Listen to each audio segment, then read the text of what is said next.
Olá, bem-vindo a mais um programa Transparência. O nosso entrevistado hoje é o vereador Luciano Mega. Tudo bem, vereador? Obrigado por mais uma vez estar aqui com vocês e poder passar para a população de Ribeirão Preto o nosso trabalho. Bom, vamos começar com um balanço. 2 anos já nessa legislatura. O legislativo é o que o senhor imaginava? Ou tem alguns entraves aí que ainda não destravou? Como é que está? Sempre, embora não participasse diretamente, sempre li bastante, né? Gosto muito de ler jornais, e tanto o impresso quanto na internet. E já imaginava mais ou menos como seria o trabalho, assim, tá mais ou menos dentro das minhas expectativas, viu, Sérgio? Assim, nós realmente não... talvez o munícipe tenha uma expectativa maior do que a nossa, né? Um vereador, dentre 27, ele resolve pouca coisa, realmente. Assim, é uma força, né? Nós procuramos fiscalizar, fazer leis. Nós temos as comissões permanentes aqui da casa, que, na minha opinião, é o que demanda maior trabalho. Então, eu estou em 7 comissões permanentes hoje. Sou presidente da Comissão Permanente dos Direitos da Pessoa com Deficiência e presidente da Comissão de Transparência, até o nome do programa. E sou membro ainda da Saúde, da Educação. Saúde, na verdade, engloba a Seguridade Social também, que é super importante, tema que está extremamente do momento, né, atual. Então, saúde, educação, desenvolvimento econômico. Estou ainda nas comissões aqui da casa, que são a Comissão de Arquivo Histórico, a Comissão para a Coleta Seletiva na casa também, mas voltando às comissões permanentes, que é tanta comissão, como eu disse, né, que é o que mais demanda trabalho, né? Estou ainda na comissão... Bom, agora me fugiu, quais que eu já falei e quais que eu não falei. São 7, fora as de Arquivo Histórico e a comissão do... a Comissão de Arquivo Histórico e da Coleta Seletiva. Além disso, na coordenação da Escola do Parlamento. Inclusive, eu estou vindo de um curso que nós estamos fazendo aqui. Que está, inclusive, no momento, ao vivo lá. A gente está gravando aqui porque está ao vivo lá. Pois é. Ok. O André, o jornalista aqui da casa também, nos acompanha. Fica à vontade. Bom dia, Serginho. Bom dia, vereador. Bom dia. Vereador, eu estava até instantes antes aqui da gente entrar para gravar, acompanhando algumas entrevistas e o discurso. Sai um pouco de Ribeirão, mas assim, num nível um pouco mais nacional. A Tabata Amaral fazendo um discurso E eu acompanhei a trajetória dela assim, há pouco tempo e fiquei impressionado assim, com o que ela conseguiu fazer. O que faltaria para Ribeirão, para São Paulo, ou o Brasil, ter mais gente como ela, conseguir o acesso que ela teve a partir do próprio esforço mesmo e chegar onde ela chegou. Sim, na verdade, assim, ela tem uma trajetória de ascendente muito rápida, mas tem que agora mostrar trabalho, né? Mas assim, por que ela teve essa trajetória rápida? Ela defende o que a gente defende aqui, que é a educação. Então, uma das comissões que eu estou é a Comissão Permanente de Educação. E eu acho que está claro para todo mundo que tem uma visão mais atual do que é a política e do que é o futuro do país, que se não for pela educação, a gente não vai para lugar algum. Quando candidato, eu disse que trabalharia para que nós tivéssemos, ao invés de 25% de investimento na educação, que é o mínimo que a Constituição exige, e é o que o Ribeirão tem investido nos últimos anos, pouquíssima coisa a mais, às vezes chega a 26%, 27%, mas que nós investíssemos 30% em educação. Então, acho que a trajetória meteórica, vamos dizer assim, da deputada Tabata Amaral foi porque ela defende a educação e é isso que nós defendemos também, né? Desde o início, né? Doutor, mas como esperar, desculpa pegar carona aí, como esperar de uma educação melhor se até os prédios nossos públicos aqui, alguns não têm alvará, a suspeita de um garoto que morreu eletrocutado aí numa das escolas, parece que a nossa situação basicamente já é um caos. O que o senhor pode esperar da educação agora, voltando aqui para Ribeirão? Não, eu acho que assim, sem investimento não teremos maiores resultados. E investir na gestão, né? Na qualificação do pessoal. Quanto mais se discutir educação, quanto mais se investir em educação, melhor vai ser o futuro do nosso município aqui, voltando então para o nível local. Então eu acho que eu votei contra a lei orçamentária anual, fui o único voto contrário, porque a previsão é de 25% de investimento, que é o mínimo. A gente não pode pensar no mínimo, né? Ribeirão tem que pensar grande, pensar no futuro, e pensar no futuro realmente é investir na educação das nossas crianças, dos nossos jovens, e até no EJA, que é a educação dos adultos também, né? Paulo Bahia também, jornalista aqui da casa. Seja bem-vindo ao programa, vereador Luciano Mego. Um abraço também aos companheiros aqui de mesa. Esse tema de educação, vamos explorar um pouquinho mais, falando de um projeto que o senhor fez, que foi a doação de livros para unidades básicas de saúde, né? É um trabalhinho de formiguinha, mas que pode ajudar a melhorar o nível educacional, o nível de quem necessita desse trabalho, que vai estar lá na espera para ser atendido, mas também já vai ter um livro, vai ter essa busca pelo conhecimento. É uma forma de fomentar a leitura, que é algo que a gente vê atualmente meio deixado de lado por parte do poder público. Eu queria que o senhor falasse das conquistas desse projeto e como vai ser a expansão, né? Um próximo passo, o que o senhor pretende com esse projeto. Sim, como eu disse, o vereador, a possibilidade de atuação dele é restrita. Nós tivemos essa ideia e estamos seguindo nesse projeto, Paulo, que ele concilia a educação com a saúde. Como eu já tenho um acesso de muitos anos, sou formado há 26 anos em medicina e sempre visitei as unidades de saúde para pensar na melhoria de saúde da população, e agora, como vereador, trabalhando também com outras áreas, né, então a educação é uma delas, eu procurei conciliar. E a gente via que aquele tempo ocioso, às vezes que o paciente está lá na unidade de saúde, ele pode pegar um livro, começar a leitura e levar para sua casa. Então o projeto, realmente, eu tenho muito orgulho de participar. Espero que, se um dia nós estiver na Câmara, que alguém continue mantendo, o próprio Executivo, o próprio Poder Executivo pode nos ajudar. Nós estamos em 17 unidades de saúde por enquanto, a intenção é expandir, e ele caminha pelas próprias pernas hoje em dia. Nós montamos as estantes nas unidades, fazemos a primeira, a segunda, a terceira doação de livros, são todos livros doados, e os livros ficam lá à disposição da população, que vai lá, pega livros, e na maioria das unidades, algumas menos, outras mais, mas em todas, na verdade, a população já começou a doar seus livros também. Então eles doam e nisso os livros vão circulando, e as unidades estão em várias áreas da cidade, desde as centrais até as periféricas, então a gente leva livros para a cidade toda. Eu acho que a leitura é fundamental para a formação do cidadão. André. Vereador, agora o senhor também faz parte, e se não me engano também comanda a Comissão Permanente de Acessibilidade, de deficiência física. As pessoas com deficiência. Como que está a acessibilidade para as pessoas com deficiência aqui em Ribeirão?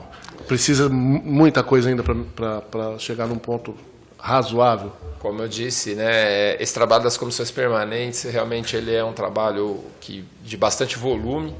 Então, como eu estou presidente da Comissão dos Direitos da Pessoa com Deficiência, vem bastante coisa. E a questão da acessibilidade a gente tem trabalhado bastante.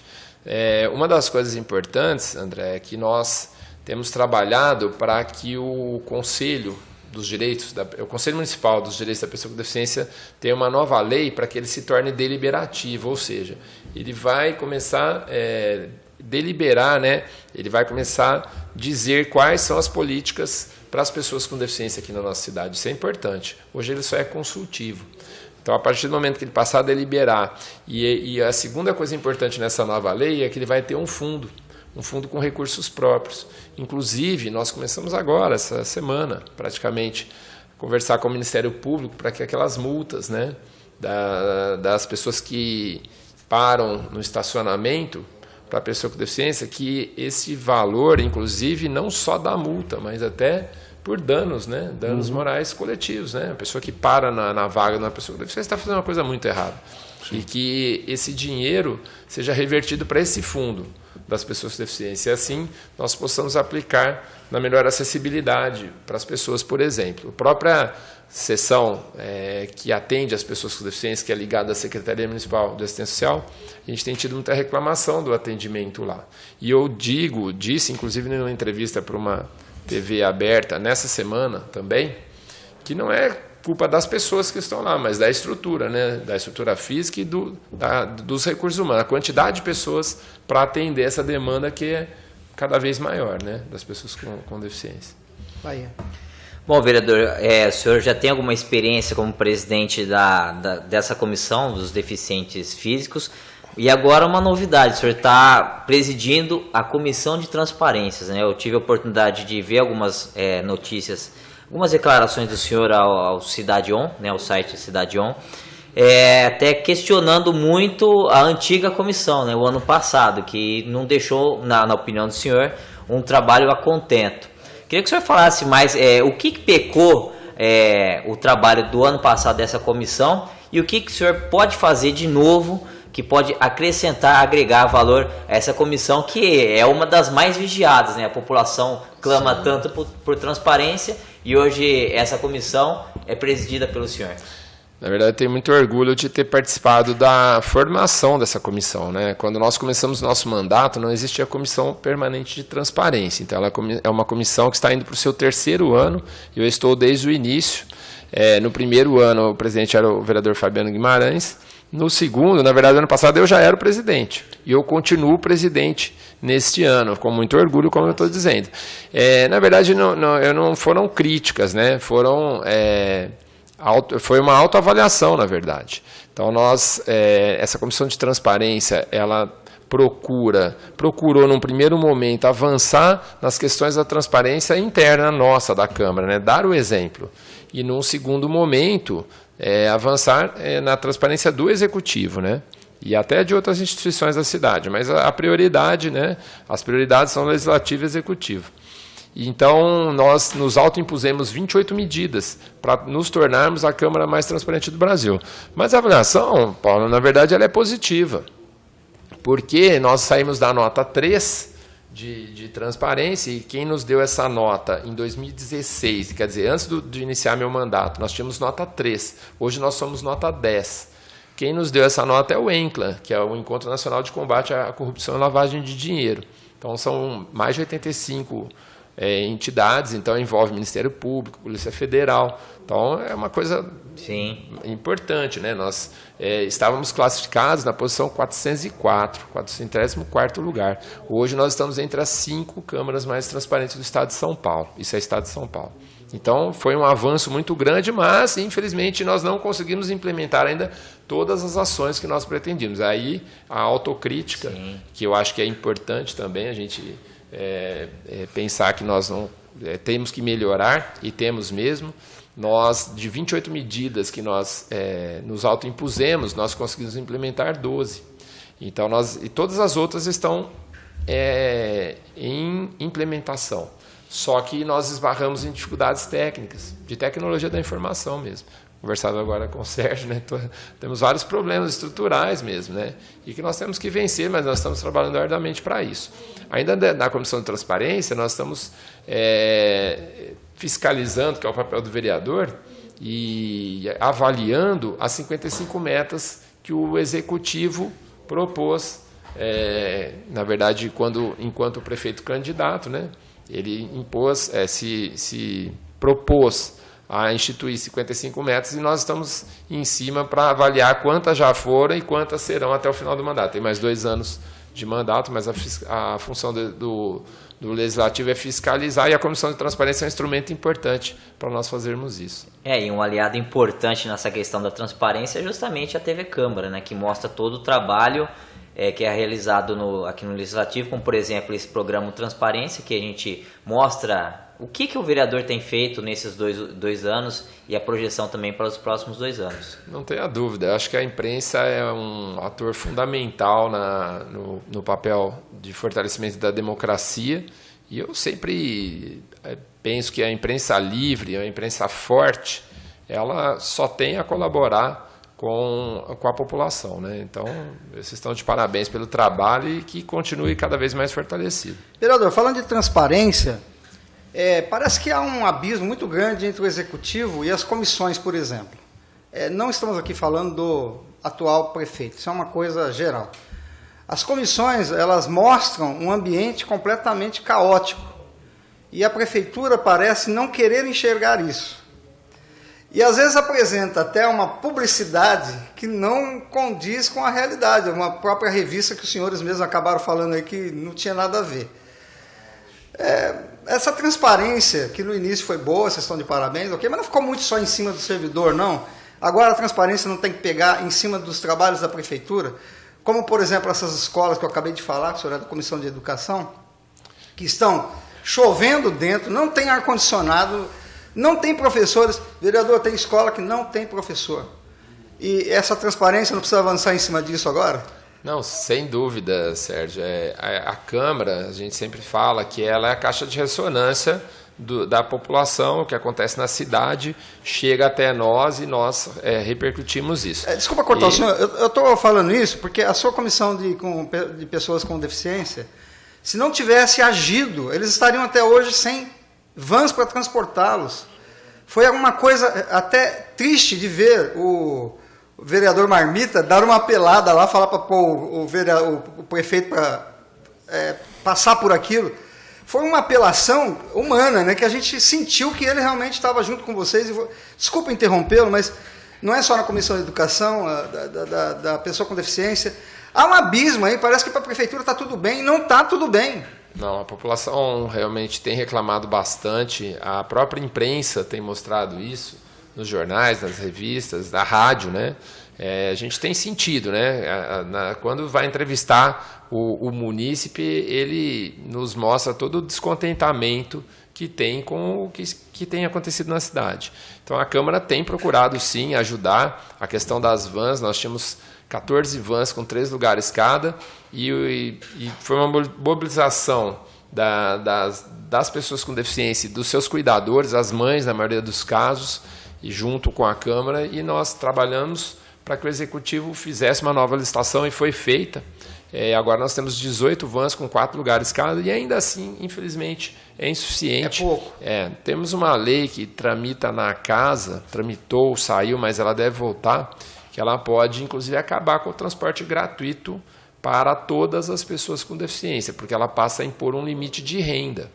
E nós achamos que isso é um pouco perigoso. Um pouco não. É perigoso, é um absurdo, né? Muito perigoso. É perigoso, porque o critério de renda, muitas vezes a pessoa tem uma determinada renda, mas ela não tem condições de comprar um carro. E ela vai andar de ônibus. E o cadeirante, para andar de ônibus, é aquele que realmente necessita. Porque se ele puder, ele vai comprar um carro com desconto do CMS, do IPVA, com IOF e outros descontos que ele tem. Então, se ele não tem condições, ele está andando de ônibus é porque ele realmente necessita. Então, eu acho que o critério de renda não é o melhor critério para avaliar e a sociedade, eu acho que está disposta a realmente ajudar essas pessoas com deficiência. Então, eu espero que esse projeto não passe aqui na casa e continue do jeito que está, para que as pessoas com deficiência tenham direito ao seu transporte. É lógico que nós temos que selecionar bem quem é aquela pessoa com deficiência. O que se fez no passado, muitas vezes se deu o passe gratuito para aquela pessoa que não tinha realmente uma deficiência física, ou visual, ou auditiva. Que vocês falaram em deficiência física, mas na verdade todas as deficiências, né? Então, o que não pode é a pessoa que, um exemplo que nós demos, né? Cortou o lobo da orelha aqui, e aí ele fala que é uma pessoa com deficiência e quer o transporte gratuito. Aí ele está tirando a vaga de um cadeirante. Sim, aí também isso não pode, né? Esse critério tem que ser muito rígido, mas não do jeito que eles estão querendo impor. Pois não. Vereador, na sessão de votação sobre a mudança da reforma do IPM, o senhor demonstrou uma preocupação quanto à empresa que vai herdar uma Aliás, carteira... justa preocupação, né? Que vai herdar uma carteira de previdenciária de servidores e que, de certo modo, não apresentou nenhuma contrapartida para receber essa carteira, né? Isso é uma coisa que ainda preocupa o senhor, né? Perfeito, André. Realmente a E nos reforma... preocupa também. Com certeza. A reforma da Previdência, tanto em nível nacional como municipal, ela é necessária.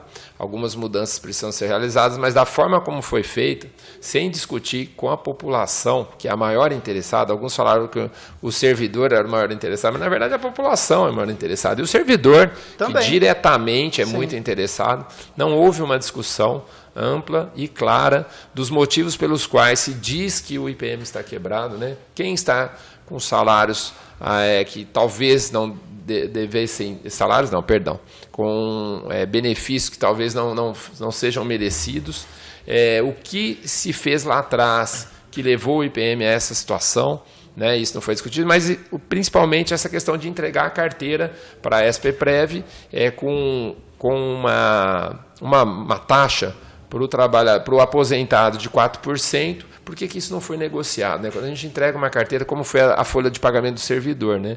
Quando a gente entrega uma carteira, a gente tem que pensar em todas as possibilidades, inclusive quais as contrapartidas, quais os benefícios que a prefeitura ou o próprio servidor teria em escolher essa empresa. Né? Essa foi a minha ganhou crítica, na loteria, né? Essa foi a minha crítica, por isso o voto não naquele momento. E agora não tem mais jeito, né? Já foi, já era. Eu acho que a política é dinâmica, as coisas ainda podem mudar. Eu acho que nós temos que ficar em cima para que a gente tenha um servidor também. Porque quem atende a população, e se a gente pensar em saúde, por exemplo, 75% praticamente da população, 70% são usuários do SUS. Então, ou nas escolas, né, a grande maioria, a massa está na escola pública. Então, quem atende o munícipe é o servidor. A gente tem que ter um servidor qualificado e feliz para trabalhar. Né? Não adianta ter um servidor infeliz que os serviços para a população vão ser de pior qualidade. Então, a gente defende, sim, o servidor público nesse sentido, né? Sem privilégios, mas com justiça. A justiça. Bom, mudando um pouquinho de assunto, vereador, queria que o senhor comentasse sobre a moção de repúdio, né, que recentemente foi feita aqui na Câmara Municipal contra o governador do estado, que prometeu o BAEP aqui para Ribeirão Preto, fez promessa em campanha e acabou anunciando as cidades que receberiam o BAEP e Ribeirão Preto foi afastada, não condiz com essas cidades que vão receber o BAEP. Queria que o senhor comentasse, o senhor usou até a tribuna para falar a respeito, queria que o senhor colocasse a sua opinião, o posicionamento, reforçasse esse posicionamento da Câmara com relação a essa moção de repúdio. Na verdade, qualquer promessa de campanha, a gente tem que cobrar. Né? Então, se foi, e isso foi mostrado, inclusive, porque hoje as redes sociais, a imprensa, como eu digo, ela é um instrumento importantíssimo. Né? Então, se o candidato falou, ele tem que cumprir. Claro. Na questão específica do BAEP, Ribeirão foi preterido realmente. Talvez, conversando com os atores, né, desta situação, a gente percebe que talvez a própria Polícia Militar talvez não tenha tido um interesse. Né? Então, na verdade, eu não usei a tribuna, eu só comentei que promessa tem que ser cumprida. E é isso que a gente cobra do prefeito aqui, que é no âmbito municipal, mas a gente tem que cobrar do governo do estado, né? O candidato foi lá e falou, ele tem que cumprir. Mas talvez tenha algum interesse da própria Polícia Militar para que isso não tenha ocorrido no nosso município. Eu acho que todos os atores têm que ser envolvidos, porque às vezes uma promessa de campanha também pode não ser o ideal. Né? Mas isso não foi explicado. Né? Ficou, de qualquer forma, o governador está nos devendo uma promessa de campanha não cumprida, como foi dos AMES lá atrás. Né? Nós teremos 3 AMES e até agora não temos os AMES aqui. Ou seja, o erro continua, porque mesmo se tivesse a intervenção da Polícia Militar com relação ao BAEP, isso deveria ter sido discutido antes de ter feito a promessa. Né? Sim, com certeza. Né? Com certeza. Os maiores interessados, quer dizer, os atores envolvidos são, no caso, a Polícia Militar, e precisa ver qual é o melhor caminho para a segurança do município. Segurança pública é um tema que a população, infelizmente, está sofrendo bastante. Né? Por falar em promessas, o senhor acabou de falar aí das 3 AMES e tudo mais, vamos falar da saúde. Como é que vai desenrolar isso aí? Então, como eu estava falando das comissões, sou também da Comissão da Mulher, uma das que eu tinha esquecido, os direitos das mulheres, né? É porque eu entrei agora, eu comecei e da região metropolitana. Essas duas eu não falei naquele momento porque eu estou começando esse ano agora os trabalhos nessas comissões. Então eu ampliei o número de comissões das quais eu participo, mas na saúde é uma das que mais nos dá trabalho, porque é um tema talvez o prioritário, né, para as pessoas. E nós estamos em 2 CEs, uma é do Santa Lídia, eu sou relator da Comissão Especial de Estudos do Santa Lídia e sou relator da Comissão Especial de Estudos das filas do SUS também. Então, são várias promessas de campanha e a gente tem que cobrar, né? O AME, principalmente o AME+, que é o que deve ser construído ali na Vila Virgínia. Esse seu deve não foi muito assim... Não, a gente não. Ele está em andamento, foi né? Cheio Mas assim, de esperança, mas já foi metade, a população queria isso agora, né? Sim. E precisa, porque ele é um AME que tem 25 especialidades. E o maior gargalo da saúde pública no município é quando o indivíduo tem que passar da atenção primária, que é aquela que se dá nas unidades básicas de saúde, unidades de saúde da família, para a especialidade médica. Esse é o maior gargalo. Então, quando a gente fala das filas do SUS, as maiores filas estão para isso. E, inclusive, dentre essas especialidades, tem as pequenas cirurgias. Então, indivíduos esperando 2 anos, mais de 2 anos, para determinado procedimento. Isso é inadmissível. Então, a gente tem que realmente cobrar. E foi promessa de campanha, a gente está cobrando. Pois não. Emendando, pegando uma carona também, a UPA da Cuiabá está pronto, já está sendo depredada Cuiabá, de novo. A UPA lá da região norte. A UPA da Norte, mas a UPA da Norte ainda tem que terminar a obra. Daqui a pouco vai ter que fazer de novo, né? Não, então, a Cuiabá também. A Cuiabá estava pronta e agora a gente já sabe que teve roubo de fio, roubo de porta, roubo de não sei... O problema é esse. Prédios públicos parados, né, são alvo de vandalismo, né, de criminosos. No caso, Ribeirão Preto, até há alguns anos, tinha 5 unidades de pronto atendimento, aquelas que ficam abertas por 24 horas. Há alguns anos nós estamos com apenas 4, a partir do momento que foi fechada a UBDS, porque aqui em Ribeirão esse atendimento de 24 horas, ou ele se dá por UPA, que é o caso da 3 de maio, ou enquanto nós não tivermos 5 UPAs, que seria o ideal, né, norte, sul, leste, oeste e centro, nós temos a UBDS. Então, no caso do Quintino 2, nós não temos a UPA, que ela está construiu-se 50% e parou-se, uma obra parada. No caso do Ribeirão Verde ali, que são quase 50 mil pessoas, um complexo que não tem nada. Talvez até mudar de posição. Eu fico pensando como é que as UPAs, pessoas, né, lá fazem. Não tem nem UPA nem o BDS. Não tem UPA nem o BDS, não tem nada. Não tem nem saída, não só tem tem nem uma saída. avenida que está sendo reformada. Doutor, depende da gente, UPA Norte, que é aquela que hoje em dia é o BDS Quintino 2, e que realmente para eles é uma situação difícil. Então eu falei em 5, ou desloca-se uma para aquele local, ou nós teríamos talvez até 6, né, unidades de pronto atendimento. É lógico que é um gasto muito grande, eu acho que 5 nesse momento seria o ideal, talvez deslocando uma das unidades de pronto atendimento para aquele local. Precisa ser discutido no âmbito do Conselho Municipal de Saúde com a população. Agora, a UPA Oeste realmente é um absurdo, porque 99% construída, praticamente 100% construída, e falta, né, acertar quem serão os funcionários. A Câmara fez, inclusive, uma concessão, porque nós tínhamos votado contra as organizações sociais de saúde, as OS aqui, para a saúde, mas para o UPA Oeste, para que a população fosse rapidamente atendida, e desde 2017 eles estão esperando por isso, nós fizemos uma concessão que lá poderíamos ter OS. Né? Então, mesmo com a aprovação da lei, a Câmara aprovou a lei, e mais até agora. Doutor, nós estamos chegando no final do programa. O que nós podemos esperar do vereador Luciano Mega para esses 2 anos agora? Porque a gente já apresentou aqui, infelizmente, todo esse caos. E a população fica assim, o que o Luciano Mega vai fazer? O que eu posso oferecer para a população é meu trabalho. Então, o número do gabinete eu sempre gosto de deixar à disposição, que é o 3607-4075. Nós estamos à disposição da população para atender as demandas. Como eu disse, o trabalho nas comissões permanentes continua, o trabalho na apresentação de leis continua, o trabalho nas comissões especiais de estudos continua, e assim, E de fiscalização, né, que é importante. A gente tem que fiscalizar para que a prefeitura não cometa erros que foram cometidos no passado. Então a gente tem que ficar atento e tentar, na medida do possível, elaborar leis que sejam benéficas para a população. Só deixar claro aqui também que nem todas as leis que nós conseguimos aprovar aqui são aceitas pelo Executivo, né? São vetadas. Muitas vezes elas são vetadas. Eu fiz um projeto de lei que ele, dentre os idosos, ele dava uma preferência para aqueles que estão acima de 80 anos. A gente conhece, sabe que o envelhecimento populacional é uma realidade e o Estatuto do Idoso, inclusive, uma lei federal, ele foi modificada para que se privilegiasse os idosos acima de 80 anos.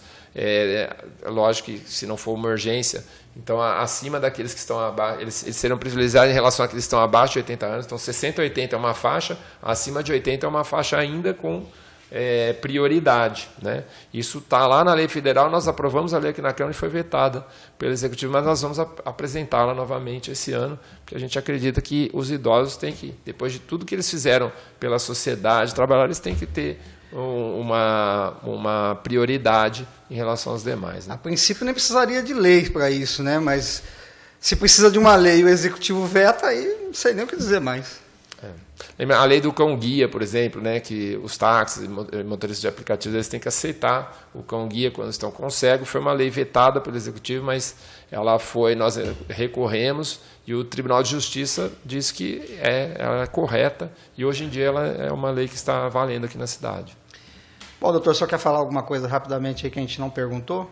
Não, eu acho que dos trabalhos mesmo, nós fazemos esse da coleta seletiva aqui na Câmara. Eu tenho procurado muito trabalhar nas questões internas aqui da casa.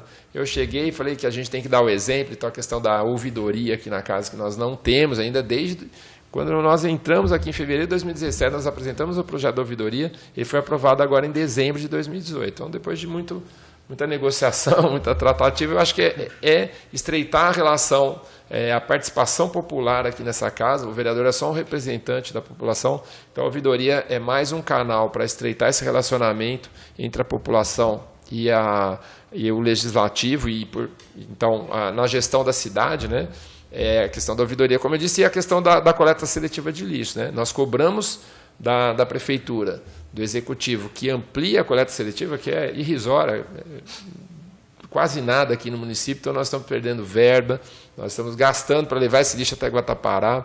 Então tudo isso tem que ser bem trabalhado na cidade, mas nós vamos dar um exemplo aqui na casa. Nós estamos já implementando a coleta seletiva, estamos caminhando, né, para começar a ampliar a coleta seletiva aqui na casa, doar para a cooperativa de catadores de lixo. Então resolve uma questão social deles, resolve uma questão ambiental para o município, e o município gasta menos dinheiro porque precisaria levar esse lixo que vai ser reciclado. Na verdade, ele seria então levado para o aterro de Guatapará, que está a 50 quilômetros daqui, gastando dinheiro, combustível e trabalho das pessoas, né? Tá bom, doutor. Muito obrigado pela sua participação. Eu que agradeço. O tempo é curto, mas a gente procura falar rápido. O tempo é curto para que o senhor volte para um outro programa. Para que a gente possa deixar, então, novamente, eu reitero que deixe o gabinete à disposição da população. E agradeço vocês pelo espaço concedido. Obrigado, André. Obrigado, Bahia. Obrigado. E obrigado a você que ficou com a gente até agora. No novo programa, a gente vai convidar o vereador Luciano Mego para falar mais com a gente. Continue com a nossa programação e tchau.